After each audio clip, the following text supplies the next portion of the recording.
On change à présent de registre. 0 mort pour cette saison des pluies. Ainsi en a décidé le gouvernement. Celui-ci se donne les moyens de réaliser cet objectif.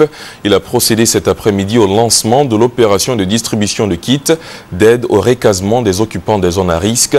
L'opération a démarré par le quartier Banco 1 à Atekoubé. Doigt des lasers, Sylvie Touré. C'est parti pour l'opération de distribution des kits d'aide au recasement des occupants des zones à risque. 150 000 francs CFA, c'est le montant de l'enveloppe remise à chaque ménage.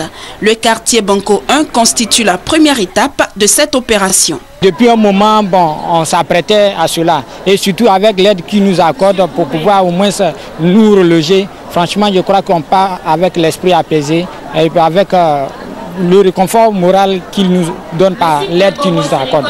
Ce sont au total 556 familles dans ces quartiers qui échappent grâce au gouvernement aux inondations et aux glissements de terrain occasionnés par les pluies. La saison dernière avait tué 17 personnes dans ce quartier. Les occupants de Banco 1 pourront donc se trouver de nouveaux logements. Cependant, le gouvernement n'entend pas s'arrêter à la distribution de kits. Les statistiques en nos possessions font état de ce que il y a plus de 800 hectares de quartiers précaires à Abidjan. Et le mécanisme que je viens de décrire, qui consiste à imposer à tous ceux qui ont un projet de lotissement de céder 5% pour les plus pauvres, ce mécanisme-là va porter fruit d'ici 1 an à 1 an et demi. Et progressivement, les 800 hectares vont disparaître.